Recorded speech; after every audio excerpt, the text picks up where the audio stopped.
वंदे मातरम वो मंदिर में भी नज़र आता है, वो मस्जिद में भी नज़र आता है, वो हर चौराहे में भी नज़र आता है, और वो किसी के काम काज में भी नज़र आता है, और किसी की मुसीबत पर भी नज़र आता है। वो वर्दी है साहब, उसको धर्म का पता नहीं होता और वो हर जगह नज़र आता है। ट्रिब्यूट टू हमारे फौजी, हमारे सैनिक, हमारे पुलिस वाले, हमारे पुलिस भाई, सभी लोगों को सबसे पहले मेरा राम राम, प्रणाम, वंदे मातरम। कि भाई आज का मैसेज मैं उन लोगों को देना चाहता हूँ जो लोग ये बोलते हैं। सबसे पहले मैं दोस्त आपको बताना चाहता हूँ कि नज़र का फ़र्क होता है। अगर आप किसी औरत को देखते हैं तो एक तरफ वही औरत आपको माँ के रूप में दिखाई देती है और एक तरफ वही औरत आपको एक औरत के रूप में दिखाई देती है। जिस प्रकार हम आपको बताते हैं, जैसे कि कोई भी मैटर हो जाता है, मैं मतलब जो बोलना है सीधा बोलते हैं कि जैसे कोई बात हो जाती है तो अगर जैसे कि कोई किसी चौराहे पे किसी बड़े चौराहे पे अगर कोई पुलिस वाला किसी गरीब व्यक्ति को, मतलब जो गरीब व्यक्ति जो अपने मतलब आर्थिक रूप से सहायक नहीं, अगर उनको कुछ भी अगर वो थोड़े से पैसे देने लगते हैं या उनकी मदद करने के लिए वो सोचते हैं कि इनको पैसे दे दें, तो आप लोग उनका वीडियो बना के ये डाल देते हैं कि रिश्वत लेते हुए ये पुलिस वाला पकड़ा गया।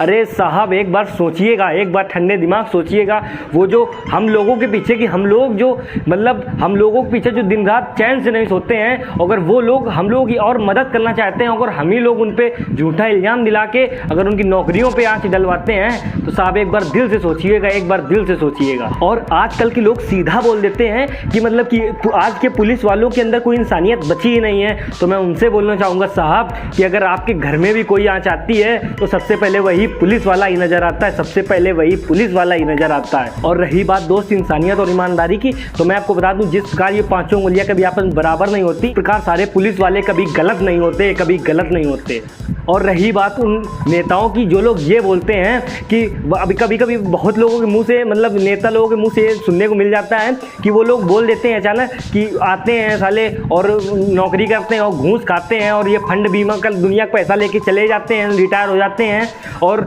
तो मैं उनसे एक बात बोलना चाहूँगा कि अगर आप नेता हैं तो मैं आपसे बता दूँ, ये जो हज़ारों करोड़ों के बीच में जो आप लोग स्टेज में चढ़ जाते हैं और घंटों भाषण देते हैं, तो आप लोग ये औकात नहीं है कि अगर वो उस स्टेज के चारों ओर अगर सिपाही ना मौजूद हो और आप लोग 1 मिनट के लिए उस स्टेज में भाषण दे लें। आपकी औकात नहीं है कि जहाँ पे सिपाही ना मौजूद हो और आप लोग वहाँ पे पहले चले जाएं। और आपको बता दें, अगर वो बात घूस की रहती है और बोलते हैं कि घूस दे के जो अंदर घुस आते हैं नौकरी करते हैं और बाकी घूस लेके रिश्वत खाते हैं और चले जाते हैं, तो आप भी तो नेता हैं, आपके पास भी पैसा, आप क्यों नहीं घूस दे के अपने लड़के घुसेड़ देते हैं? आप भी अपने लड़के घुसेड़ सकते हैं, आप भी अपने बेटे को, अपने भाई को घूस दे के घुसेड़ सकते हैं। वो भी एक दिन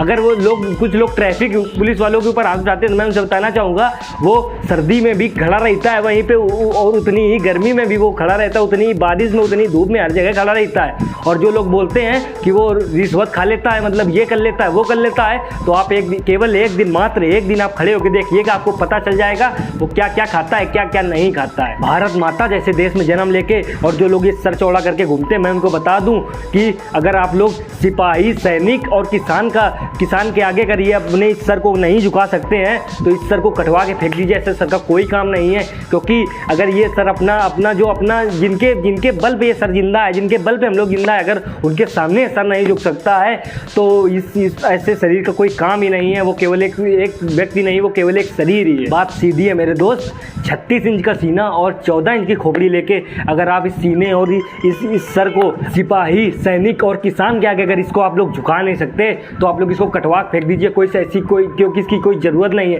क्योंकि अगर एक सिपाही आपके शहर में नहीं होगा, अगर एक पुलिस वाला आपके शहर में नहीं होगा तो आप लोग अपने घर में सुरक्षित नहीं महसूस कर पाएंगे। और दूसरी बात आती है सैनिक की, अगर वो अगर इस देश में नहीं होगा, अगर वो सैनिक अपने बॉर्डर पे नहीं खड़ा होगा तो इस देश को बर्बाद होने से कोई बचा ही नहीं सकता। और तीसरी बात आती है किसान की, अगर वो ही नहीं होगा तो जो हम लोग रोटियां खाते हैं, जो चावल दाल अनाज खाते हैं, उनके बिना हम लोग भूखे मर जाएंगे और कोई देने वाला नहीं होगा। आप लोग सीधा जानते हैं। तो मैं बस सीधी बात, अगर आप लोग इन तीनों व्यक्तियों का सम्मान नहीं कर सकते तो कभी इनका अपमान करने के बारे में